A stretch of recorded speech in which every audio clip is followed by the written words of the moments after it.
Hello, students. Welcome back.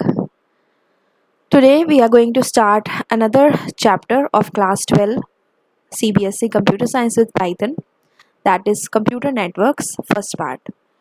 हमारी book में computer networks के दो चैप्टर्स हैं, one is the first part and one is the second part. So computer networks first में हम सबसे पहले पार्ट 1 में डिस्कस करेंगे what is computer network, the advantages and disadvantages of the computer network and the components of the network. So let us start with that one. सबसे पहले हमारा topic है computer network. Whenever two or more computers are connected to each other to exchange information or share the resources, it is called a network. जब भी हम दो या दो से ज़्यादा कंप्यूटर को आपस में कनेक्ट करते हैं ताकि हम इंफॉर्मेशन और उसके रिसोर्सेज क्या होते हैं, that can be a software, that can be a hardware like printer etcetera. इन सब चीज़ों को शेयर करने के लिए जब हम उन्हें आपस में कनेक्ट करते हैं तो वो क्या बनाता है, एक नेटवर्क. जैसे आप यहाँ पे देख रहे हो, राउटर के साथ आपका डिफरेंट डिवाइसेस कनेक्टेड हैं, लैपटॉप है, टैब है, मोबाइल है.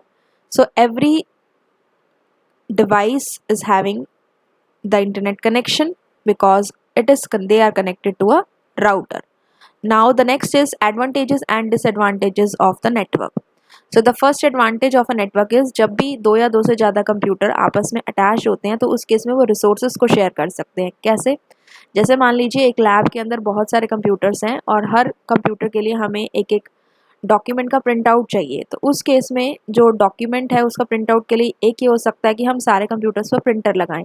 लेकिन दूसरा हमारे पास एक अच्छा मेथड ये भी हो सकता है कि हम कंप्यूटर्स को नेटवर्क में लगा के उन सब के साथ एक प्रिंटर को अटैच कर दें.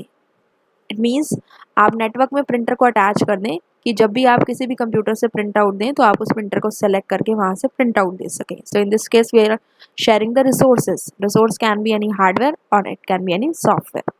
Same way it help us to share the storage. Storage को कैसे हम शेयर करते हैं, कोई भी डेटा मान लीजिए फर्स्ट कंप्यूटर में है, हम उसे दूसरे कंप्यूटर में या किसी किसी दूसरे कंप्यूटर में लेके जाना चाहते हैं तो उस तरह से हम डेटा को भी शेयर कर सकते हैं. Then share the software.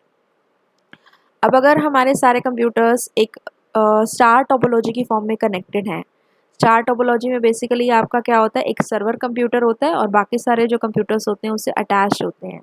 तो इस केस में हम क्या कर सकते हैं, अगर हम सर्वर पे कोई भी एक सॉफ्टवेयर डाल देते हैं और सभी कंप्यूटर्स उससे अटैच हैं तो उस केस में सभी कंप्यूटर्स उस पर्टिकुलर सॉफ्टवेयर को एक्सेस कर सकते हैं. Then it also help us to improve the communication because networking में हम ईजिली मेल के थ्रू डेटा को सेंड कर सकते हैं. Next we have is the disadvantages of the network. The disadvantage is first is additional cost. अब जब भी एक नेटवर्क बनता है, अगर आप एक छोटा नेटवर्क बना रहे हैं, लैन टाइप का आपका नेटवर्क है, तो उस केस में क्या होगा, बहुत सारे कंप्यूटर्स एक ऑफिस या बिल्डिंग में हैं, तो उस केस में हम सभी कंप्यूटर्स को केबलिंग या वायरिंग से अटैच करेंगे और उस केस में हमारी उस चीज़ की जो कॉस्ट हो जाती है that gets increase. So the first disadvantage of network is it leads to additional cost.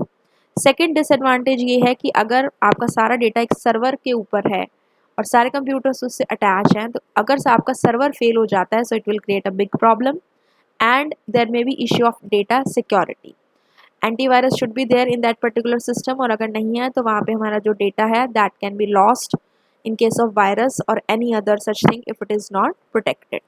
So these are some of the advantages and disadvantages of the network. इसके बाद हमारा है components of computer network. यानी कि एक network को create करने के लिए हमें किन किन चीज़ों की ज़रूरत होती है. The very first thing is host, node और वर्क स्टेशन. ये नाम हम इंटरचेंजेबली यूज़ करते हैं. एक नेटवर्क में जितने भी कंप्यूटर्स अटैच होते हैं उन सबको हम बोलते हैं या तो होस्ट या फिर नोड या फिर वर्क स्टेशन. यहाँ पे आप देख रहे हैं this is the main server. इसके साथ बहुत सारे कंप्यूटर्स अटैच है, host A B C D. तो ये जो इंडिविजुअल कंप्यूटर है इसे हम होस्ट भी कह सकते हैं, इसे हम नोड भी कह सकते हैं और इसे हम वर्क स्टेशन भी बोल सकते हैं. The next important component is the server. So अभी हमने पढ़ा था, देखा था सर्वर. तो सर्वर बेसिकली क्या होता है, मेन कंप्यूटर जिससे कि सारे होस्ट कंप्यूटर अटैच होते हैं. It serves the request of other computers by sharing the files, software and hardware resources. अब यहाँ पे जो आपने देखा था these are the host computers और जिस मेन कंप्यूटर से ही अटैच है that is known as server. इसके अंदर जो भी डेटा होगा, फाइल्स होंगी, सॉफ्टवेयर होंगे या हार्डवेयर रिसोर्सेज जो अटैच होंगे, वो क्लाइंट कंप्यूटर्स या आप कह सकते हो कि होस्ट कंप्यूटर्स भी शेयर कर सकते हैं। Now next thing is client. जो भी हमारे होस्ट कंप्यूटर हैं वो सभी क्लाइंट्स होते हैं, because they are the clients, because they are requesting for the data. वो डेटा को रिक्वेस्ट कर रहे हैं किससे? सर्वर से। तो जब भी वो सर्विसेज को सर्वर से रिक्वेस्ट कर रहे हैं तो उस पर्टिकुलर कंप्यूटर को हम क्या कहेंगे? Client computer. नेक्स्ट हमारा होता है component, that is network hardware. Network के ऊपर ट्रैफिक को कंट्रोल करने के लिए और कनेक्शंस को एस्टैब्लिश करने के लिए हमें कुछ हार्डवेयर डिवाइसेस की रिक्वायरमेंट होती है। सबसे पहला हमारा होता है NIC, that is network interface card. Network card attach to a host to establish the network connection. LAN हमें बनाना है तो उस केस में हमें हमारे CPU के अंदर क्या होना चाहिए? NIC होनी चाहिए, that is network interface card. Then hub, switch और router, these are the router, these are the connectivity devices जिसकी हेल्प से हम इंटरनेट कनेक्शन को कनेक्ट कर सकते हैं इस केस में। उसके बाद आपको चाहिए कम्युनिकेशन चैनल। सो जो भी हमारे होस्ट कंप्यूटर्स होंगे, that is the client computers, वो एक दूसरे से कैसे इंटरेक्ट करेंगे? अब हमने वायरिंग तो कर दी, लेकिन जैसे आपने वायरिंग करी तो कुछ ना कुछ चाहिए हमें इंटरेक्ट करने के लिए। या तो आप वायरिंग से करेंगे या फिर आपके पास कुछ ऐसा होना चाहिए जो वायरलेस मीडियम के थ्रू कनेक्शन हो सके। तो वायर्ड मीडिया को हम गाइडेड मीडिया भी बोलते हैं, जिसमें आपकी आती हैं twisted pair cables, coaxial cables या फिर आपकी fibre optic cables. And wireless या अनगाइडेड मीडिया में आपका आता है microwave, radio wave, infrared wave, satellite और लेज़र लाइट और लेज़र वेव्स। और नेक्स्ट हमें चाहिए सॉफ्टवेयर के अंदर प्रोटोकॉल्स। बेसिकली प्रोटोकॉल्स होते हैं कि some rules which are use to transfer the data over the internet. ऐसे कुछ प्रोटोकॉल्स की रिक्वायरमेंट होती है और नेटवर्क के ऑपरेटिंग सिस्टम की रिक्वायरमेंट होती है। इसके बाद आपकी कुछ नेटवर्क सर्विसेज होती हैं, ऐसी एप्लीकेशंस जो एक नेटवर्क के ऊपर डिफरेंट डिफरेंट फंक्शनैलिटी को प्रोवाइड करती हैं, जैसे वॉइस ओवर इंटरनेट प्रोटोकॉल है, डोमेन नेम सिस्टम है, ये सारी हमारी क्या है? Network services. अभी हमने NIC के बारे में पढ़ा, तो ये जो आपको ग्रीन कलर की दिख रही है, दिस इज कॉल्ड NIC। और ये कौन से पोर्ट में होती है? RJ45 ethernet port, this is our NIC। Then ये आपका हब है, दिस इज अ स्विच जिससे कि हम बहुत सारे कंप्यूटर्स को आपस में कनेक्ट कर सकते हैं। राउटर जिससे कि हमारी इंटरनेट की कनेक्टिविटी होती है। Then this is the fibre optic cable जो हाईएस्ट स्पीड कनेक्टिविटी के लिए होती है।